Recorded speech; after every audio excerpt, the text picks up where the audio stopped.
Então, agora relaxe e examine seu heredograma, sem se concentrar demais. Deixe seus olhos assimilarem todo o conjunto. Absorva a energia de ambos os lados da família. Sinta a leveza ou o peso das emoções das quais você se originou. Compare a linha paterna com a materna. Qual lado parece mais pesado?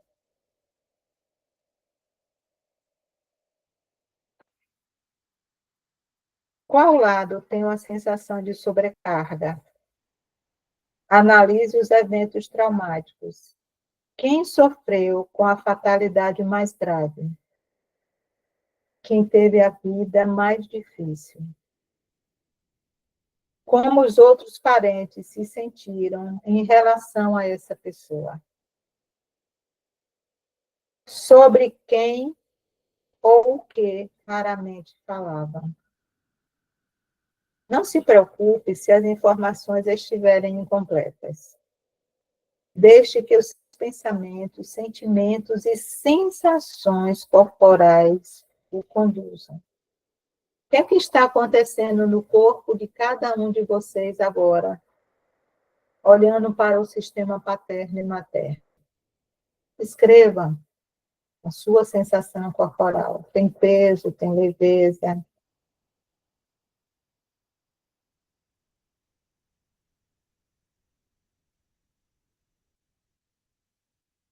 Olhem para isso, para esse heredograma.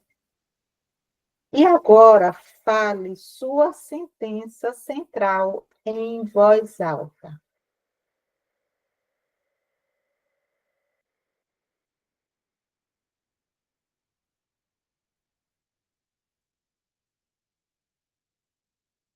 O que acontece no seu corpo quando você fala a sua sentença central em voz alta?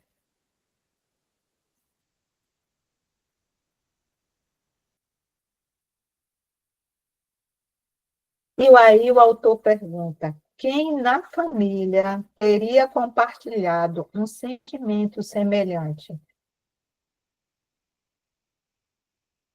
Quem teria enfrentado emoções parecidas? E ele arrisca dizendo: provavelmente sua sentença central já existia muito antes de você nascer.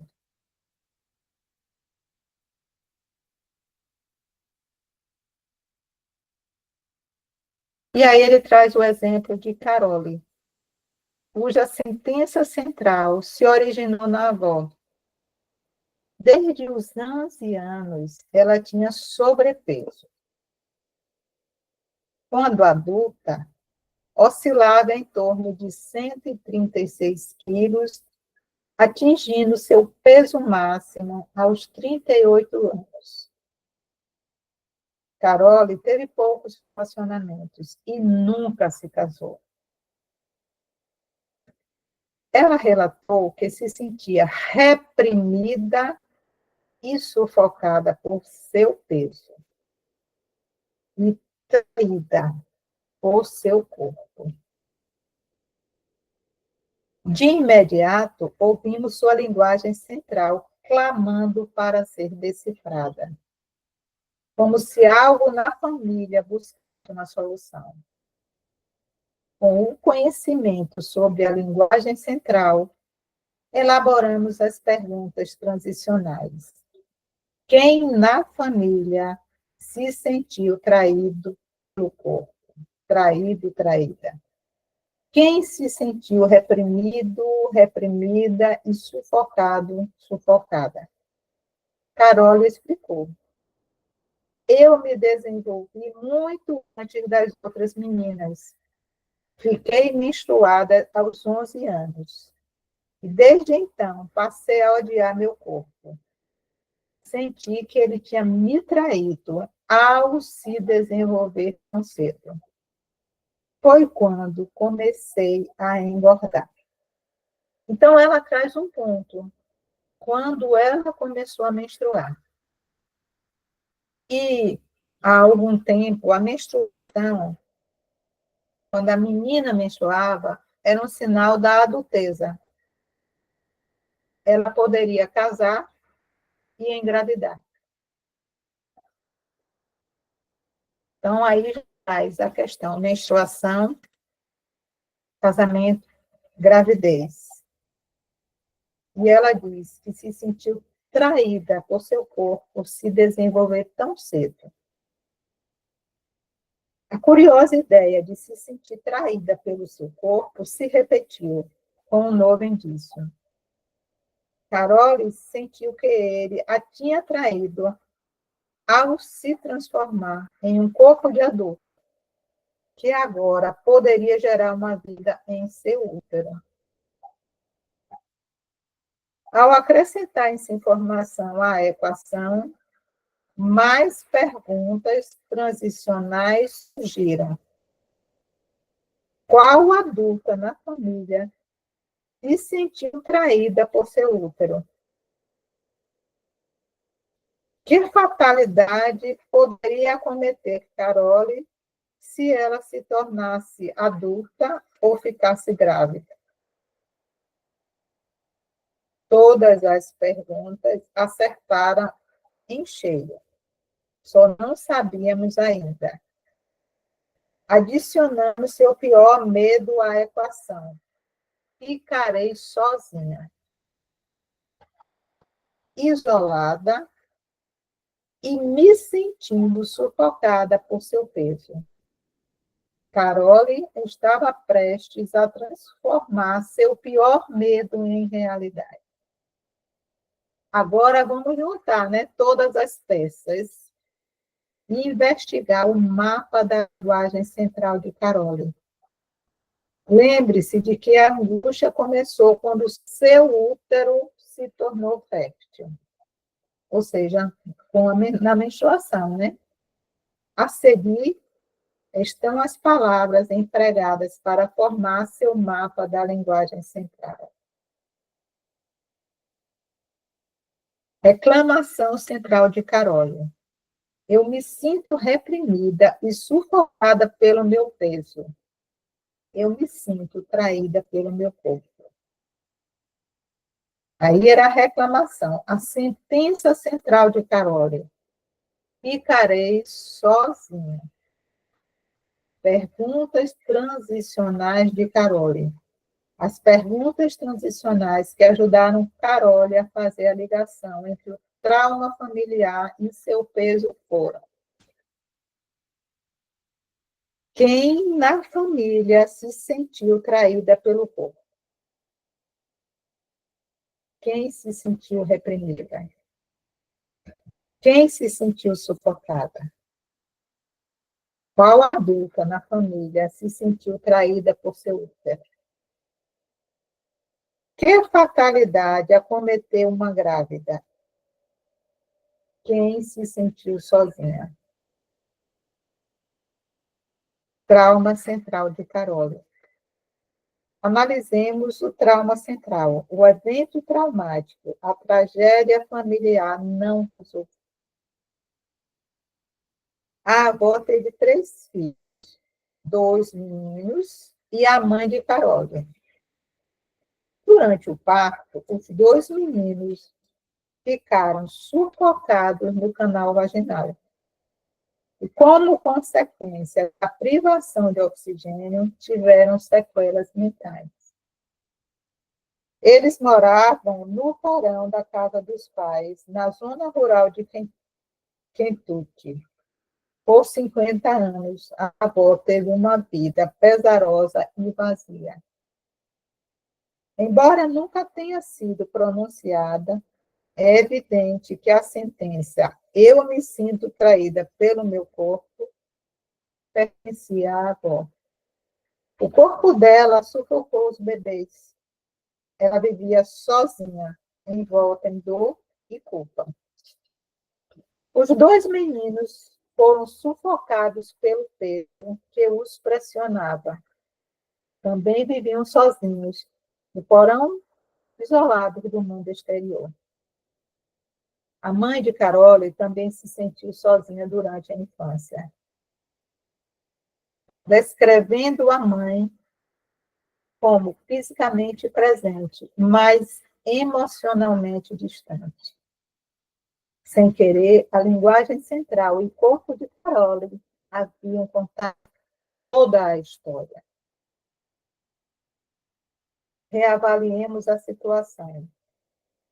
Quando seu corpo se desenvolveu para conceber um filho, né, Carole engordou e se isolou das pessoas ao seu redor. O isolamento é uma forma de garantir que nunca engravidaria e sofreria como avó. Ela vivia uma vida solitária, sentindo-se sozinha em seu mundo, assim como a avó, desolada, seus tios no porão e sua mãe, que foi assolada pela tristeza. E aí, esse tema, né, o tema da obesidade, da gordura, que muitas mulheres relatam, né? Nós podemos trazer pistas a respeito disso. Carole usou as palavras reprimida e sufocada para descrever a sensação causada por seu peso. Entretanto, no contexto familiar, elas tinham um significado mais profundo, pois eram as palavras não pronunciadas sobre o trauma. Talvez ninguém se ousasse dizê-las na frente da avó, mas elas eram essenciais para que a família conseguisse se curar de um evento tão terrivelmente trágico. Se a avó fosse capaz de aceitar a magnitude da tragédia e lamentar suas perdas sem se culpar e se sentir traída por seu corpo, a família poderia ter seguido um caminho diferente. Carole talvez não precisasse carregar o sofrimento familiar em seu sobrepeso. Eventos trágicos como esse podem abalar a resiliência familiar e derrubar os alicerces do suporte. Eles são capazes de interromper o fluxo de amor dos pais para os filhos, deixando-os à deriva em um mar de tristeza. E aqui é interessante essa frase do autor, deixando-os à deriva em um mar de tristeza.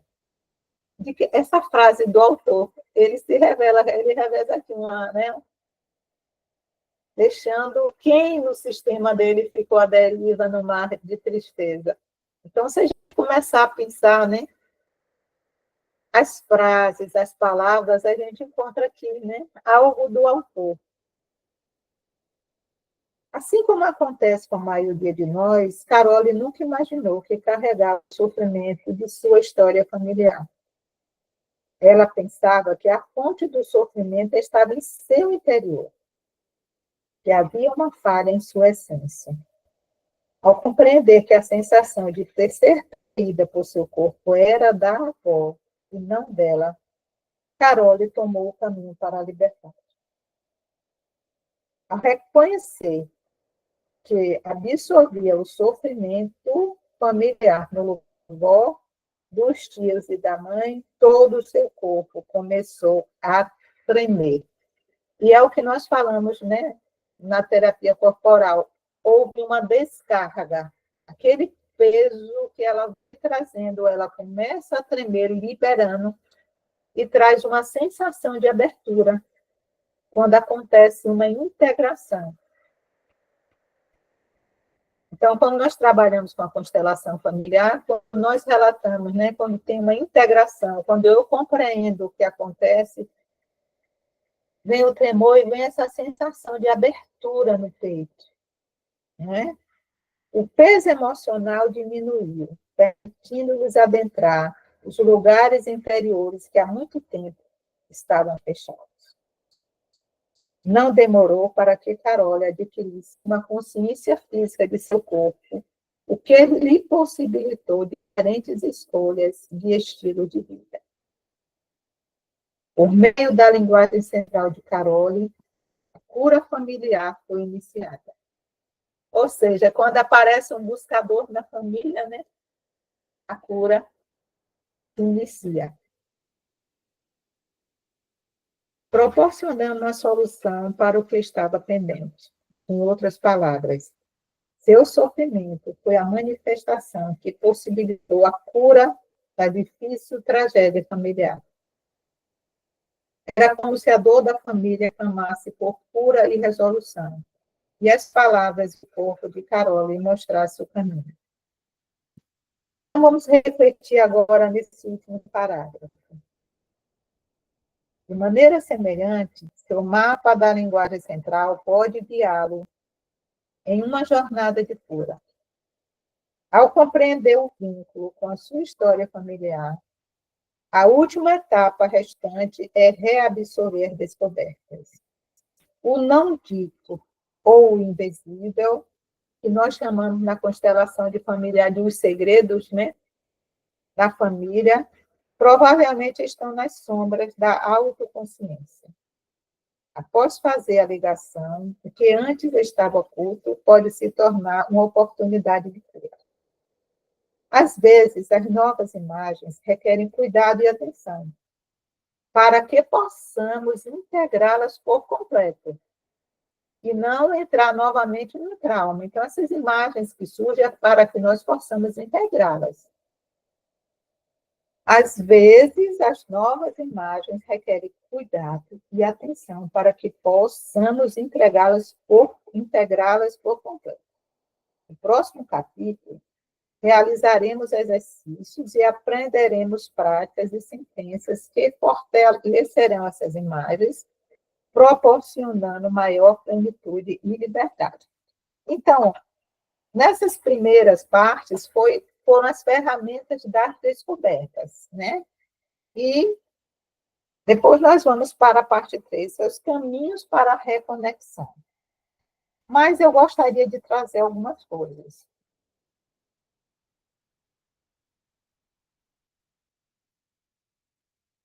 Coloquei aqui, quando investigamos nossa sentença central, podemos perguntar, parar e fazer a pergunta, de onde vem isso?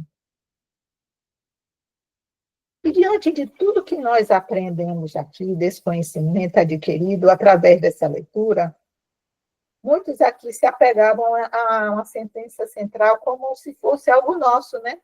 Esse sentimento, essa tragédia é minha, e nós estamos vendo que não é bem assim. Mas Bert Helling, eu quero trazer aqui, Bert fala muito sobre os sentimentos, e ele classifica os sentimentos em 4, primários, secundários, e os adotados e os metasentimentos. E Débora até me perguntou o que era um sentimento adotado. Eu não vou adentrar nos outros hoje. Mas o sentimento adotado é interessante que a gente saiba. Tem aqui um exemplo.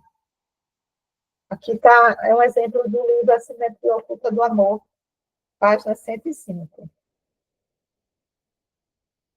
É o tópico. Recusa aceitar o pai como é, um exemplo. Um participante, né, de um curso pergunta a Bert Helling. Tem uma pergunta sobre o respeito devido pelos filhos ao pai. Trabalhei arduamente com uma família durante alguns anos. Os pais são divorciados e o pai vive em outra cidade.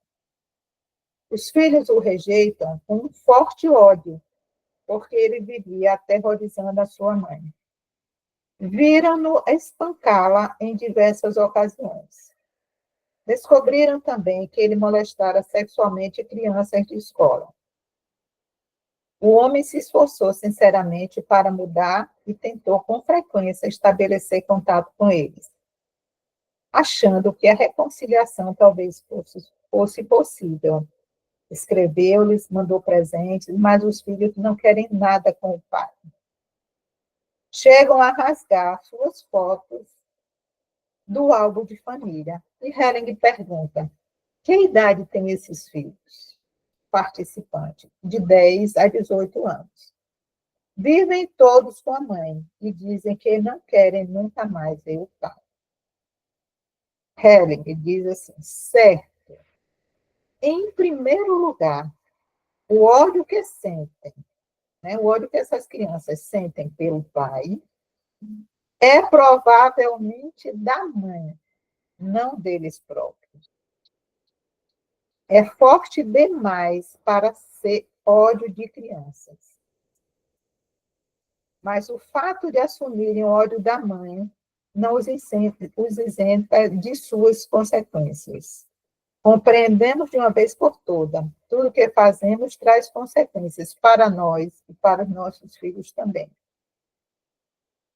Ter justificativa moral para uma ação destrutiva não subtrai essa ação aos seus efeitos, como as boas ações não atenuam os danos das ações perversas. Bom seria que os filhos permitissem que a mãe lidasse com o seu próprio ódio. Então, isso é um exemplo do sentimento adotado. Ah, essas crianças odeiam o pai. Não, essas crianças criam uma lealdade com a mãe e carregam um ódio que é da mãe. Como a mãe pode carregar um ódio do avô pela mãe, por uma avó. Então, assim, compreender um pouquinho mais esses sentimentos adotados que, por lealdade, por amor cego, a gente vai carregando, né? Nós temos uma dor, uma dificuldade. Pouco de nós antes parava para pensar, né? De onde vem isso?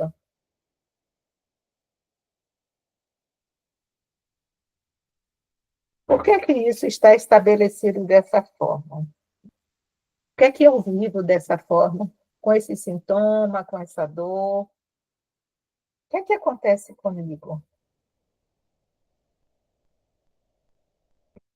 Para analisar, nós veremos que faz todo sentido. Faz todo sentido de sermos quem somos e vivermos da maneira que vivemos. Termos os medos que temos. Então, de onde é que vem isso? E aí eu trago novamente aquela frase de Bert que eu gosto muito. Somos mais leais do que livres.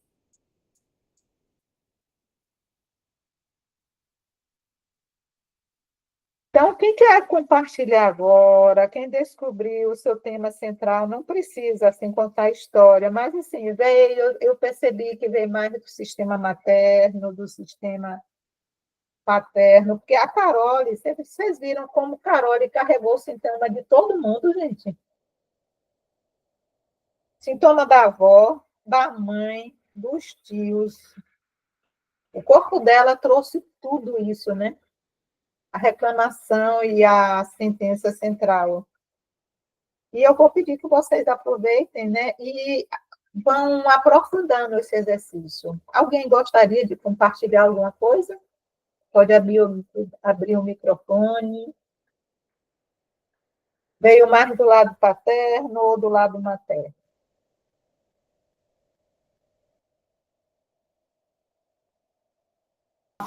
Oi, Mari.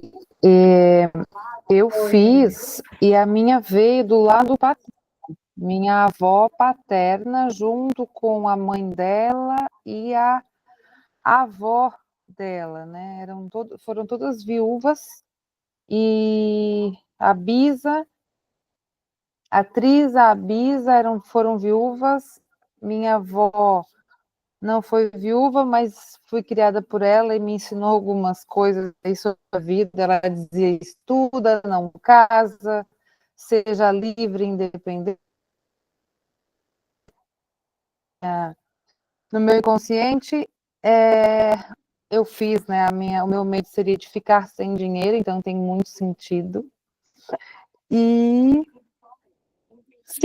já tenho feito muitos movimentos, mas também senti, como a Débora comentou no grupo, um pouco de náusea, enjoo, né? Eu respeito muito esse lugar que a gente entra, que é um lugar denso, né?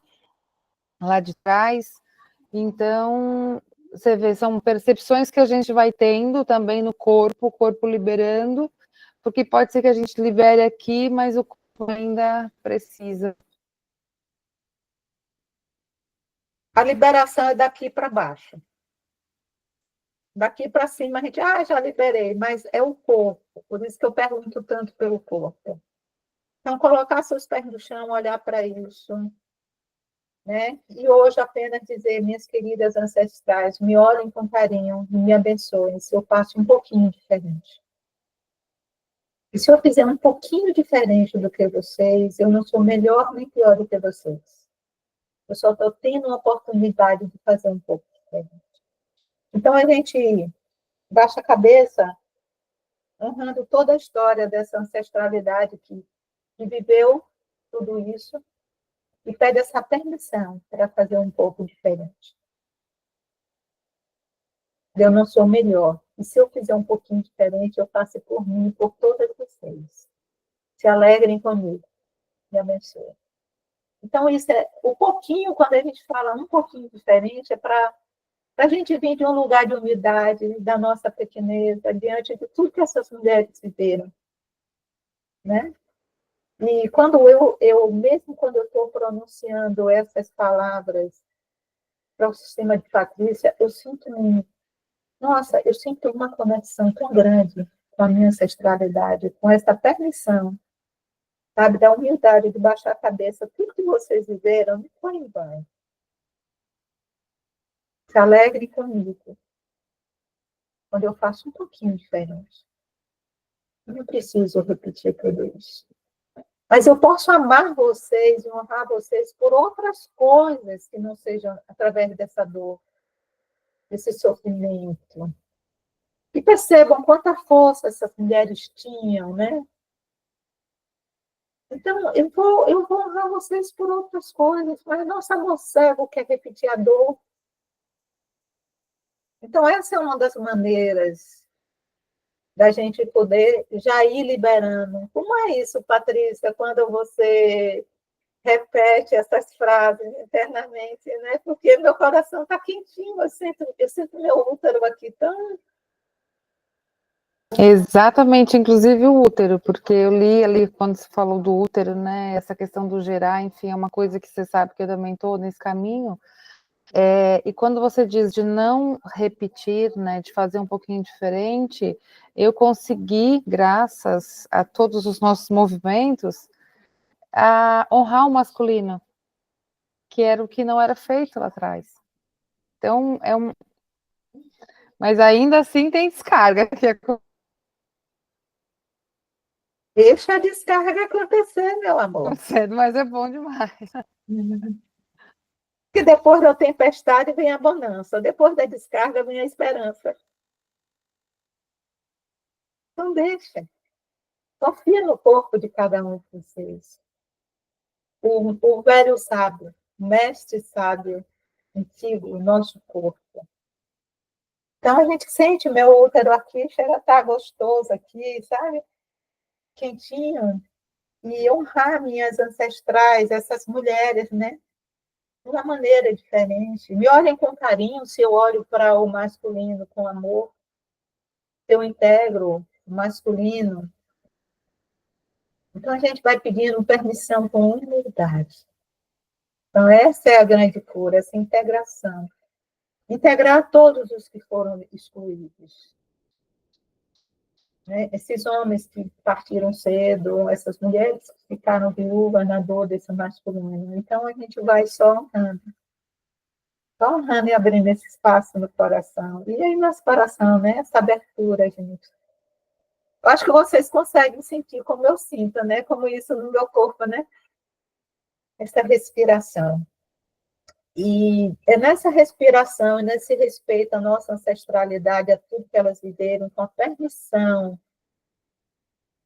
né, de integrar esse estado aqui nesse momento por Marcos, né, olhando para ele como o símbolo, né, dessa ancestralidade masculina, e dizer muito obrigado, Marquinhos, muito obrigada por você estar aqui junto conosco, essa integração dessa cura, né, do nosso feminino, do seu masculino com o feminino, né, desse caminho da cura, mas o caminho do amor, da permissão, mas da honra a toda a nossa ancestralidade.